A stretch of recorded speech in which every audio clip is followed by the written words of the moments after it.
Hi dear friends and subscribers, welcome to the Cricket Happening show here. And we had two matches today, and this was played at the Bullring at the Wanderers Stadium in Johannesburg. Well, the first game which was played today was Chennai Superkings versus the Sydney Sixers, the Big Bash League champions of Australia. And well, Sydney Sixers won the match by 14 runs thanks to a wonderful effort from an all-round performance from the Moises Henriques, who came in and smashed the bowling to all parts of the field, making an unbeaten 49 towards the end overs of just 23 deliveries, 5 fours and 3 sixes, and then took the man of the match with the ball too. What he did was he started picking up wickets. He picked up 3 wickets for 23 runs. In fact, he picked up Suresh Raina, Badrinath and Dhoni's wicket to actually sink Chennai's hopes. Well, as far as this match was concerned, it was the Chennai Super Kings actually winning the toss and inserting the Sydney Sixers to bat first. Michael Lumb contributed 18 runs of 16 balls with 1 4 and 1 6, but Shane Watson played a very good knock. He just continued from the good form that he had in the T20 World Cup, being the man of the World Cup. As you know, he was the player of the World Cup 2012, and he contributed a very good 46 of just 30 deliveries, 5 fours and 2 sixes. Madison made 12 of 16 balls with 1 4. So it was a good partnership, opening partnership between Michael Lumb and Shane Watson, yielding 50 runs. And then suddenly they lost 2 quick wickets, with Ashwin coming in and dismissing Madison, bowled for 12, and Captain Brad Haddin, who was caught by Infernos with the bowling of Ashwin for 20 of 18 balls with 1 4 and 1 6. Stephen Smith contributed a good 26 of 17 balls with 3 fours. But as I said, it was Moises Henriques who really gave that final thrust to the Sydney Sixers innings by smashing that 49 runs of just 23 deliveries, 5 fours and 3 sixes, and that's the reason the Sydney Sixers score stood at 185 for 5 of 20 overs. Eventually, it was always going to be tough scoring 185, but well, it was a good effort, I would say, on the part of the Sydney Sixers. Looking at the bowling figures, Ilfenos 3 overs went for 26 runs on 1 wicket. Dougie Bollinger was all over the place. His 4 overs were really hit very, very mercilessly, I would say, by the Sydney Sixers batsmen for 39 runs without a wicket to show to his name. Yo Mahesh bowled a solitary over, going for 18 runs. Jadeja bowled 4 overs, 1 for 29, somewhat respectable, I would say, from all the other bowlers if you compare. Ashwin, he took the wickets. He had 2 for 32, and Faf du Plessis 4 overs, no maiden, none for 35 for him. And Chennai Super Kings, the target was 186 runs. They finished with 171 for 9. Michael Hussey contributed 16 runs of 19 balls. In fact, Murali Vijay was the first to go. Mitchell Stark was their best bowler, no doubt about it. He bowled superbly. As you know, Mitchell Stark is really is a much improved bowler now, in the sense he's really getting more and more seasoned as time goes by. And Mitchell Stark was the one who gave them the breakthrough by actually picking up the wicket of the opener, Murali Vijay, who was clean bowled for 1. So that was the first wicket to go. After that, Faf du Plessis was absolutely pleasing with his strokes. In fact, there was a good partnership. The score went on from 3 for 1 after Murali Vijay left 64, with Michael Hussey being the sedate partner, but Faf du Plessis was into his element. He was stroking the ball superbly, and he was not afraid to come down the wicket. And his battle with Patrick Cummins, the tall pace bowler, was pretty interesting, as he slammed him for 3 boundaries. One was driven over extra cover, one was a shot which he came down the wicket and lofted him. So there were 3 shots that he played, 3 consecutive boundaries that Faf du Plessis hit on the bowling of Patrick Cummins. But Faf du Plessis also gave away his wicket to Cummins, as Cummins took his wicket. He was gone for 43 of 25 balls with 5 fours and 2 sixes. And then Michael Hussey fell for 16 of the bowling of the left-arm spinner O'Keefe for 16 of 19 balls. And then there was only one knock which was there, and that was Suresh Raina, who played a very, very good knock of 57 runs of just 33 deliveries, 8 fours and 2 sixes. But other than that, they could not get any support. The Chennai Super Kings batsmen couldn't really come to the party. Like Badrinath failed with just 6 runs, and that was the very vital part of the game, because when the score was 141 for 4, and after that there were like Badrinath fell with the score on 122, and then when Suresh Raina fell, so that was a bit of a problem for Chennai Super Kings, and it proved to be, because Suresh Raina was absolutely well set at that moment, but unfortunately he was gone as Henriques came in and picked up those 2 important wickets. First, he picked up the wicket of Suresh Raina, out for 57 of 33 balls with 8 fours and 2 sixes. A very good effort from Suresh Raina. And Mahendra Singh Dhoni, the captain, was gone. Caught Hazelwood bowled Henriques for 8 of 8 balls with 1 4. And Badrinath, as I said, also fell to Henriques. But after that, it was Ravindra Jadeja who made 2. Ashwin showed some unorthodox batting style by contributing 18 runs of 9 balls with 3 fours. But as I said, the run rate was pretty steep for Chennai Super Kings to make anything out of it. And the end, they finished 14 runs short. Hilfenhaus was not out on 7. Yo Mahesh was out for 2. 171 for 9 was the final score for Chennai Super Kings, losing their first match by 14 runs. Now, so Sydney Sixers get 4 points. Looking at the bowling figures for the Sydney Sixers, Henriques was, definitely the pick, 3 overs, 3 for 23, but also one has to mention Mitchell Starc's bowling. It not only gave them the breakthrough, also cleared up the final order there by picking up 3 wickets for 31 runs. Josh Hazlewood 4 overs, none for 25.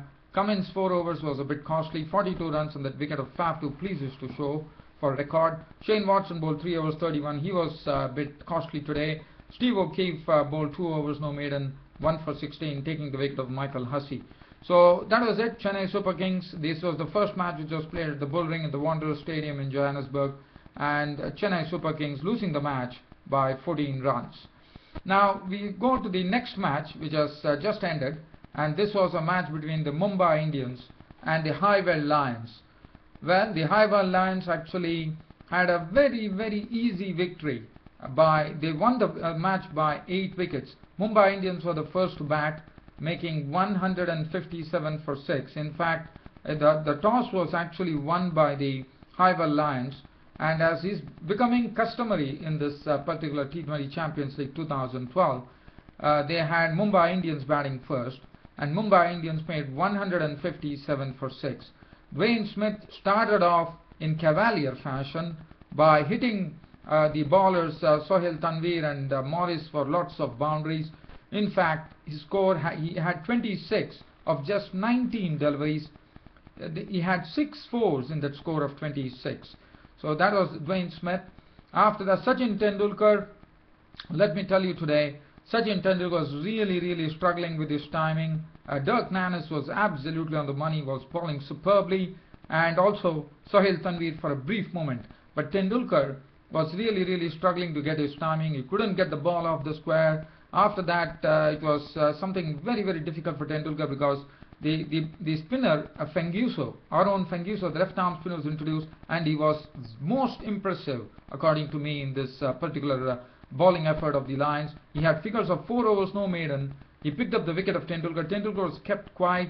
He was not allowed any liberties, and then Sachin Tendulkar went for a sort of a swipe across the leg side, missed it completely, and his stumps were castled. And what a prize wicket for Fenguso, who would be very proud of that. And Fenguso definitely said that after the match was over, that probably the last time they had this battle, Tendulkar had taken him absolutely apart, but this time Fenguso won the battle by clean bowling Tendulkar for 16.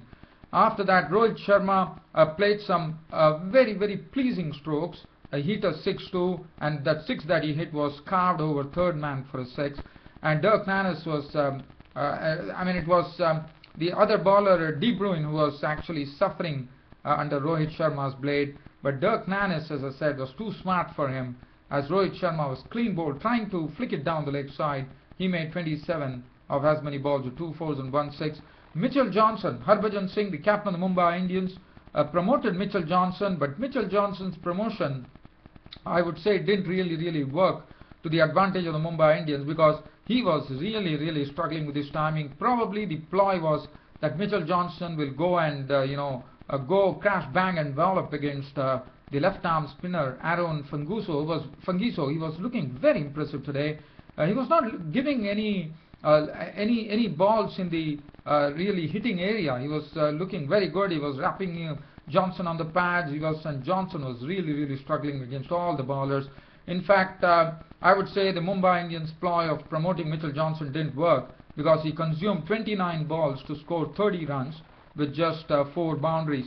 And then Kieron Pollard played some 2 cracking drives. One of the drive was absolute stunner, and it would have even taken De Bruyne's head, but De Bruyne fortunately ducked underneath it, and the ball sped towards the boundary. But Kieron Pollard, that particular shot was a real stunner. One does not know what was the bat speed at the time. Kieron Pollard made 11 runs of 8 balls with 2 fours. Dinesh Karthik came in and played a real cameo knock, I would say. 19 runs. He started off with a pulled 6 of the bowling of Sohail Tanvir, and he made 19 runs of just 9 deliveries. He was unbeaten 19 of 9 deliveries, 2 fours and 1 6. And Mumbai Indians scored reached 157 for 6 of 20 overs. Ambati Rayudu was run out for 4. Look at the bowling figures. Aaron Fungiso, the left-arm spinner, was absolutely impressive. 4 overs, no maiden, 1 for 17 for him. De Bruyne was expensive. 4 overs, no maiden, none for 35. Morris was expensive. 4 overs, 1 for 44. Sohail Tanvir briefly did well. 4 overs, no maiden, 2 for 31 for Sohail Tanvir. Dirk Nannes was absolutely superb. 4 overs, no maiden, 1 for 15. He was really throttling the Mumbai Indians batsmen there. And as far as Lions were concerned, well, they lost an early wicket. Alvaro Peterson, the captain, was gone, with Malinga giving them the breakthrough. Rayudu bowled Malinga for 14 of 11 balls with 3 fours. Gulam Bodi showed some sort of spirit by cracking a very good 6 of the bowling of, I thought it was Dhaval Kulkarni, who was very costly. In fact, Gulam Bodi was out for 19 when Harbhajan Singh in his first over nipped up the wicket, as Gulam Bodi was out for 19 of 28 balls with 2 fours and 1 6. But after that, the Mumbai Indians had absolutely no reward. 37 for 2 when Gulam Bodi departed. But after that, this match solely went Lions' way, with Neil Mackenzie showing absolute composure and showing how it is to be done in 20 overs. Even in 20 overs, he showed that you need not score. Just go there and just crash the ball and hit it over the top. Nothing of the sorts. Absolutely orthodox stroke making from Neil Mackenzie, keeping his composure and playing in a with a real calm assurance. And he's an experienced campaigner. And the other person who was very impressive was his partner. This was a 121-run unbeaten partnership between this Lions batsman, which was the highest in Champions League T20. It created a record. And Quinn de Kock, he was absolutely impressive. He came there and he was hitting sixes, in the sense anything on the offside, he used to swing it down the leg side and hit sixes. He's a person who's not afraid to go over the top. He's just 19 years of age. He's a left-handed batsman, and today what a moment it would be for him in front of a big crowd here at the Bullring. He contributed in equal measure. In fact, he was the one who really started going after the bowling, because he's not afraid to hit over the top, and he contributed 51 runs of just 33 deliveries, 5 fours and 2 sixes. And Neil Mackenzie was not out on 68 of just 41 deliveries with 12 fours. As I said, 12 fours in a score of 68, and he got the man of the match, and rightly so. And 158 for 2, winning the match by 8 wickets, the Highveld Lions. Mitchell Johnson, 3 overs, no maiden, none for 20, bowled well. 3.5 overs, 1 maiden, 1 for 18, on the money, Lasith Malinga. Dhaval Kulkarni was pretty expensive, 3 overs, Kane for 37 runs. Harbhajan Singh, 4 overs, no maiden, 1 for 36. Pragyan Ojha was expensive, 2 overs for 19 runs. Dwayne Smith bowled 1 over for 6 runs, and Kieron Pollard 2 overs, cost him 21 runs. So Highveld Lions actually winning the match very easily by 8 wickets. that brings me to an end. That brings an end to this cricket happening show for today. See you all tomorrow. Thank you.